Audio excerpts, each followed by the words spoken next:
l'affaire Bérégovoy, c'est la première fois de toute l'humanité qu'un État tue lâchement un Premier ministre qui a servi cet État avec la plus grande probité. C'est la toute première fois. Ça s'appelle dans la Bible, dans Daniel chapitre 7 jusqu'à Daniel chapitre 12, l'abomination de la désolation. Que Christ nous rappelle dans l'Évangile, dans Matthieu chapitre 24, il dit abomination de la désolation, fin du monde. Et Christ rappelle que nous allons gagner cette guerre-là, qu'on appelle donc l'abomination de la désolation, que nous avons rappelé au début de cette longue vidéo, dans Apocalypse chapitre 17, verset 14. On dit le Christ vaincra la guerre. Ils feront la guerre à Christ et l'agneau vaincra la guerre. Et les élus, les fidèles qui sont avec Christ vaincront. Apocalypse chapitre 17, verset 14. D'ailleurs, au verset 8, on dit la bête que tu as vue n'est plus. Donc, la bête, c'est le dragon, qui est le faux prophète qu'on nous présente déjà dans Apocalypse chapitre 16. Donc, le complot qu'on appelle aujourd'hui Nouvel Ordre Mondial est décrit dans Apocalypse, c'est ça que nous parlons ici, est décrit dans Apocalypse 16, ça s'appelle Armageddon, Apocalypse 16, verset 13. On dit, je vis la bête, le dragon et le faux prophète, et qui a un esprit de grenouille qui sort de leur bouche. Donc, ils ont un esprit de grenouille. C'est un dragon c'est comme un gros lion, qui est même plus gros qu'un lion, mais qui a la puissance d'une grenouille. Donc la puissance effective, c'est une grenouille. Et c'est la franc-maçonnerie en fait. C'est très effrayant, ça pose des actes très très violents, qu'on appelle dans le livre de la sagesse, on dit mystère, sorcellerie, tueur d'hommes, assassin, meurtrier, tueur d'êtres sans défense. Livre de la sagesse qui est écrit par Salomon. Et dans Apocalypse 16, ça s'appelle Armageddon, qui est la guerre d'Armageddon, Apocalypse chapitre 16, du verset 13 jusqu'au verset 16. Et l'ange du feu, l'ange des eaux qui est décrit au verset 5, c'est le Christ qui gagne la guerre, qui gagne cette guerre-là. Tout le chapitre va jusqu'au verset 21. Et la victoire se trouve dans Apocalypse 19. Christ apparaît sur le cheval blanc au verset 11 et renverse l'antéchrist, le faux prophète, et au verset 20. Et renverse son armée au verset 21, Apocalypse 19. La même guerre est décrite dans Apocalypse chapitre 20 avec le nom de Gog et Magog. Et c'est aussi Christ et ses fidèles qui gagnent cette guerre-là. Donc, dans l'affaire Bérégovoy, l'État tue son propre Premier ministre. Ça n'a jamais existé avant. Quelqu'un qui a servi le pays avec la plus grande probité et qui était toujours en fonction comme maire et comme député avec toujours la même grande probité et le plus grand engagement. On le tue lâchement et c'est l'État qui le tue puisque j'ai dit que c'est son garde du corps qui l'a tué avec son chauffeur. Et l'État a présenté ça au pays de manière très injurieuse et très impolie et très irrespectueuse par rapport au pays, aux 60 millions de Français, et par rapport à sa femme. Aucune enquête n'a été faite et on a dit qu'il s'est suicidé. La femme a fait tous les efforts qu'elle pouvait pour que même 1/1000 de la vérité soit établie, mais ils ne l'ont pas fait. Donc ils se sont moqués de la femme et de ses enfants et de toute sa famille et de tout le peuple français. Bon, l'affaire peut être résolue désormais parce qu'un savant n'a pas besoin. Les savants d'auparavant comme Louis Pasteur ou Marie Curie faisaient les exploits qu'ils faisaient avec seulement 10% du matériel que nous avons aujourd'hui. Ils n'avaient pas d'ordinateur par exemple. Un article scientifique, quand j'écris un article scientifique, j'ai lu 5000 pages. Et j'écris moi-même 5000 pages qu'il faut résumer à la fin en 2 pages ou 3 pages maximum. Donc rien que l'exploit logistique, matériel comme ça, est terrible. Ils faisaient la même chose à l'époque, ils n'avaient pas d'ordinateur. Aujourd'hui, on a des ordinateurs avec des calculateurs, des tables Excel pour calculer, pour rassembler nos données. Ils n'avaient pas ça.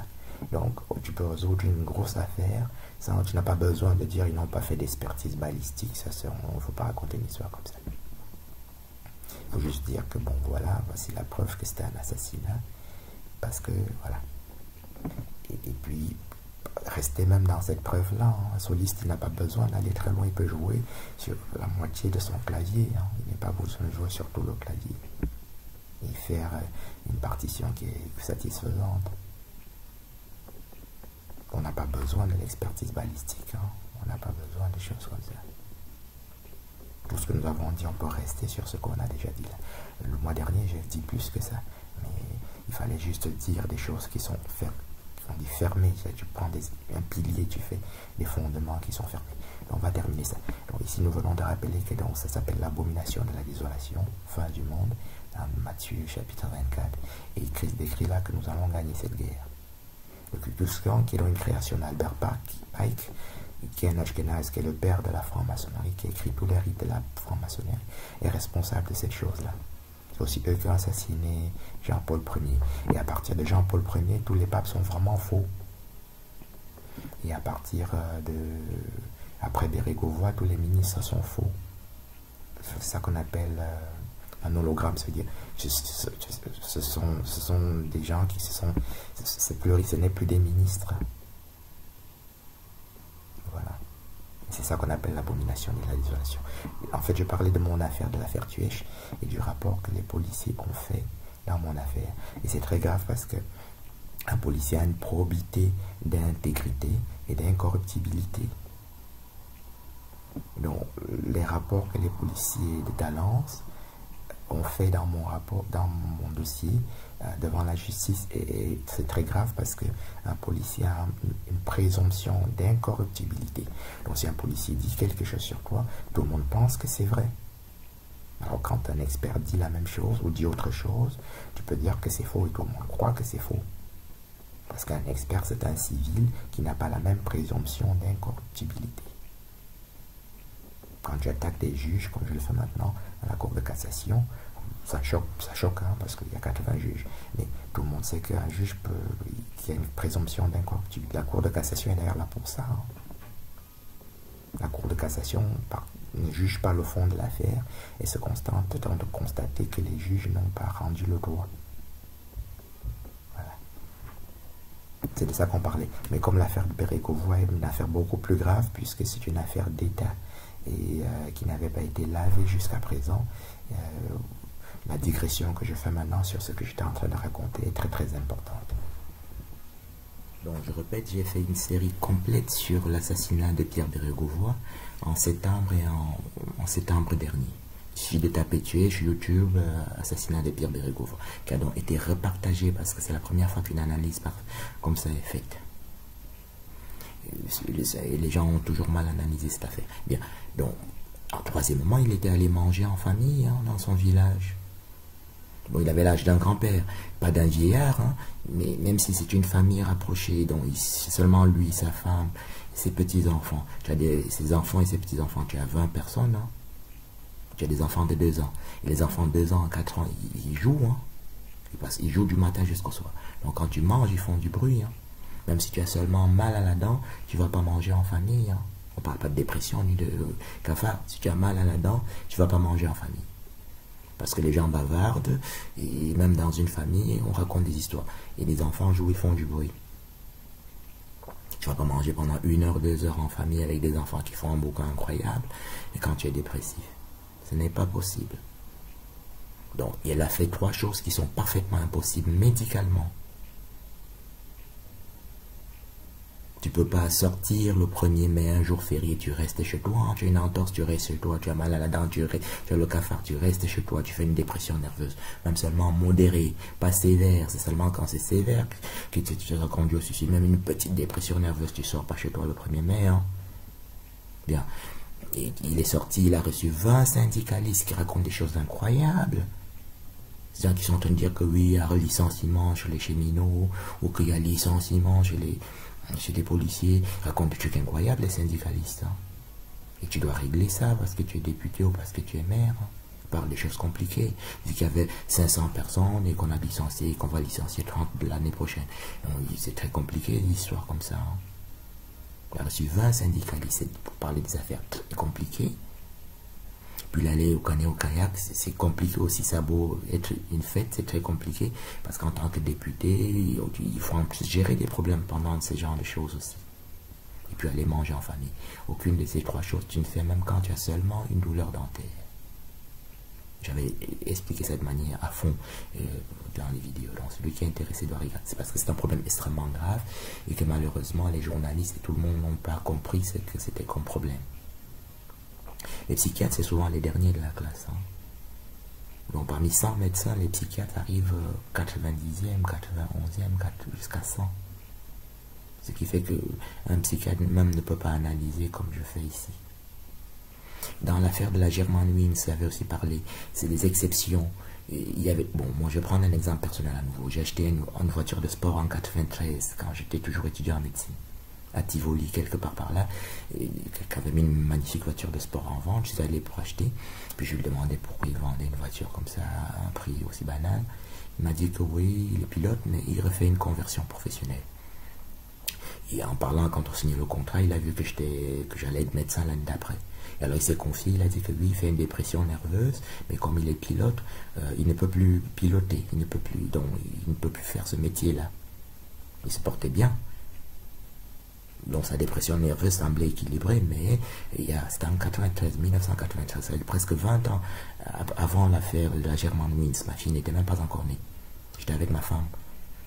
Et il ne pouvait plus faire pilote à cause de sa dépression nerveuse qui semblait pourtant équilibrée. Donc dans l'affaire de la Germanwings, c'est un pilote allemand, et il y a une faute médicale. Hein. Les journalistes n'ont pas parlé de là, c'était une faute médicale. Quand tu fais une dépression nerveuse qui n'est pas équilibrée, ce qui était manifestement le cas de ce pilote de la Germanwings, c'est un pilote allemand qui s'est suicidé quelque part en France, il y a très récemment, avec des passagers dans son avion, dans une dépression qui n'était pas équilibrée, qui était compliquée. Dans ce cas-là, il y a premièrement une faute médicale, parce que quand quelqu'un fait une dépression nerveuse, qui revient, c'est une dépression nerveuse, soit c'est ta femme qui est partie, tu fais une dépression nerveuse et puis tu te remaries, et puis c'est fini, ça disparaît. Mais si ça fait une dépression nerveuse comme ça qui est récurrente, qui ne s'équilibre pas et qui revient régulièrement, tu ne peux plus faire même un métier quelconque, c'est-à-dire même comme boulanger, tu ne peux pas faire, travailler dans un restaurant, tu ne peux pas faire parce que ta dépression n'est pas équilibrée. Et qu'à tout moment, tu peux exploser le gaz dans le restaurant parce que tu n'es pas bien, et ça tue tous les clients du restaurant et ça a fait effondrer tout l'immeuble et tout le quartier même. Donc je répète, une dépression nerveuse, ta femme est partie, et puis paf, après tu te remaries 6 mois après ou l'année d'après, un an, et puis c'est fini. Mais une dépression nerveuse comme maladie qui est récurrente, tu peux pas faire, c'est à ton médecin de bien peut-être te conseiller, tu peux plus faire ça, plein de métiers. Tu peux pas faire conducteur de bus, tu peux pas faire plein de choses. Tu peux même être contraint à rester comme ça, à ne rien faire.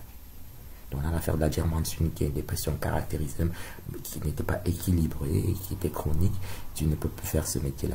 Donc en Belgique, 20 ans avant ça, j'ai acheté une magnifique voiture de sport à Tivoli dans un pilote qui était dans une magnifique villa avec sa femme, et il a vendu, il avait une 50aine d'années, il ne pouvait plus piloter à cause de sa dépression nerveuse qui pourtant semblait équilibrée. Voilà. Donc dans l'affaire de la Germanwings, il y avait une erreur. Et dans l'affaire de la Germanwings, il y a plusieurs témoignages, pas témoignages de personnes, il y a un témoignage médical, il y a des médicaments qu'ils prenaient, des prescriptions médicales qu'on voit que c'était une dépression qui n'était pas équilibrée. Dans les assassinats, j'ai souvent 2 bêtes témoignages comme ça, 2 amis, 2 faux amis, qui disent, comme dans le cas de Pierre Bérégovoy, que oui, il avait dit qu'il voulait se suicider, alors que la femme de Pierre Bérégovoy n'était même pas au courant. Et qu'on n'a pas de preuves médicales, c'était des prescriptions des médicaments qu'il prenait, pour prouver qu'il y avait une dépression instable, une dépression qui était non contrôlée. C'est la femme qui est souvent le premier témoin. Hein. Si ta femme dit que non, il ne voulait pas se suicider, ça veut dire que non, il ne voulait pas se suicider. Hein. On ne prend pas 2 crétins en formation quelconque pour dire que oui, il voulait se suicider. Hein.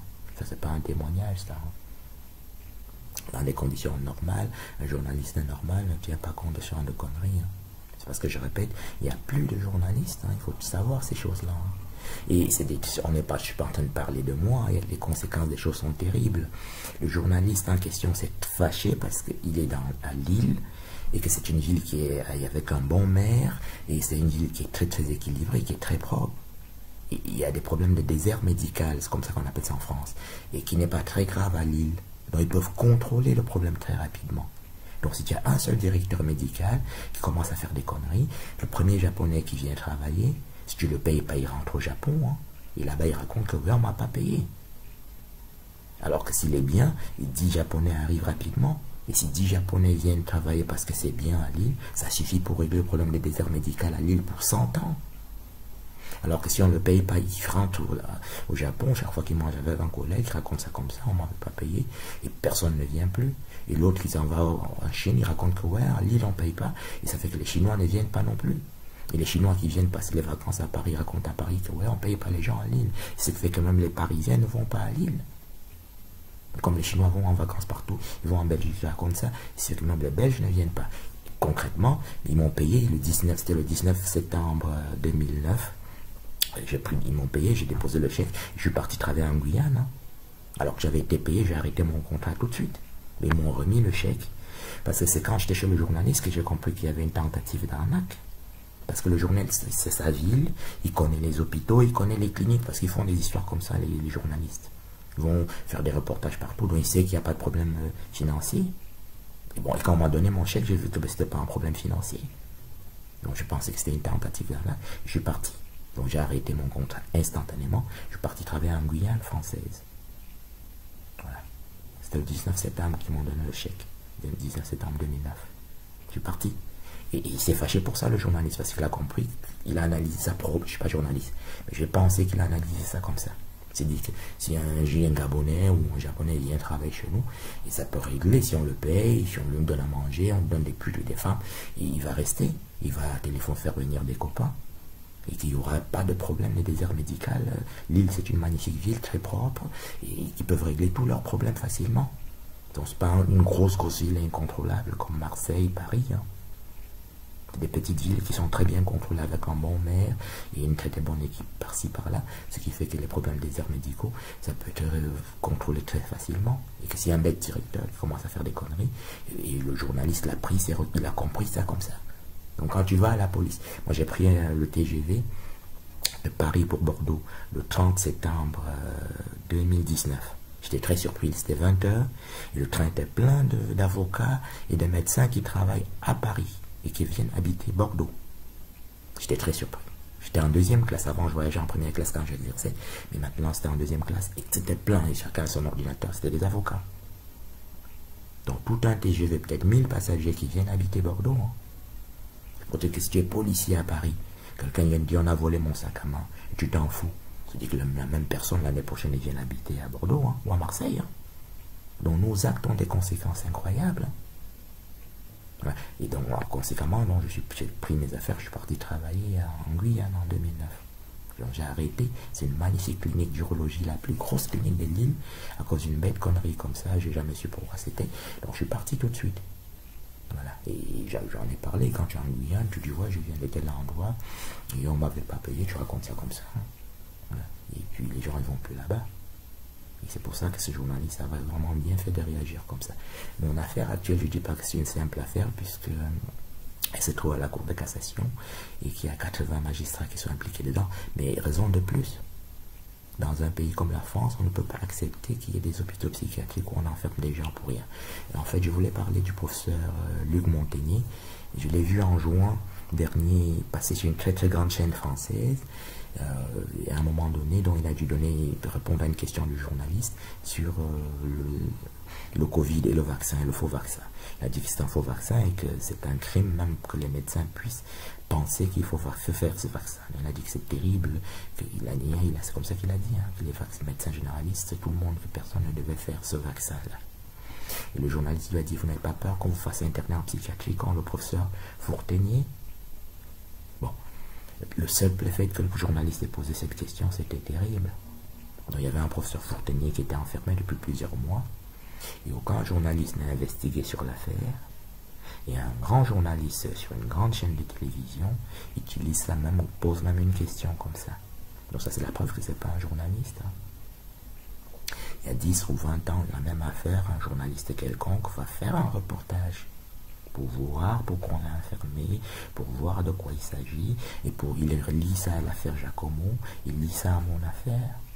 Au lieu de cela, le mec, il s'assied calmement, il demande au plus grand savant français actuel, est-ce que vous n'avez pas peur de vous faire interner en psychiatrie comme le professeur Giacomo, comme le professeur Forteni, alors que le professeur Montaigne a dit quelque chose de parfaitement ordinaire. Tous les comiques français, tous les musiciens, tout le monde pense comme ça. C'est la première fois de toute l'humanité qu'on fait un vaccin qui ne vous protège. Un vaccin, c'est un médicament. Donc, si tu as mal à la tête, on te donne un médicament qui n'arrête pas ton mal de tête. Qui est en train de se moquer même de qui? Donc, le médecin est en train de se moquer de lui-même ou bien il est en train de se moquer de toi? Et toi qui prends ce médicament, tu es en train de te moquer du médecin ou tu es en train de te moquer de toi? Ou de ta femme? Que tu as dit, je vais chez le médecin, j'ai mal à la tête.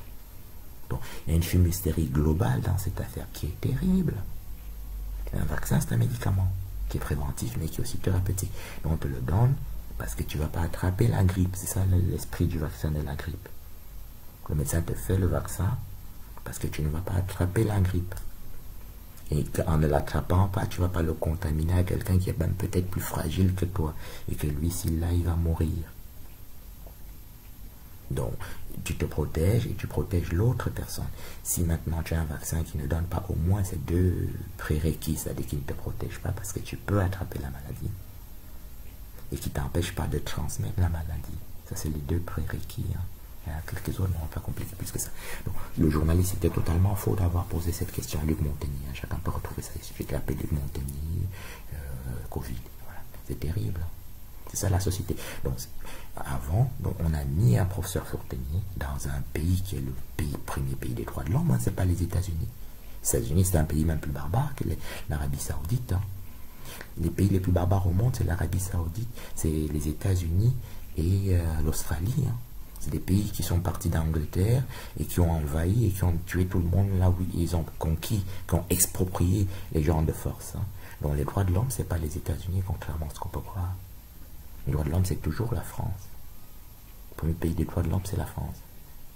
Donc un journaliste en France demande au plus grand savant de tous les temps français que tu n'as pas peur de te faire interner en psychiatrie comme un autre professeur. Ça veut dire quoi? Dans les pays où on fait du goulag, comme en Russie ou en Chine, on met des ennemis politiques. Mais non, même pas des savants en psychiatrie. Et le journaliste n'est pas choqué. C'est-à-dire qu'il n'est pas choqué qu'on ait mis le professeur Forteni en prison. Il n'est pas choqué de l'hypothèse future qu'on puisse mettre Luc Montagny en prison. Tu vois, il pose même la question. C'est ça qu'on est en train d'expliquer.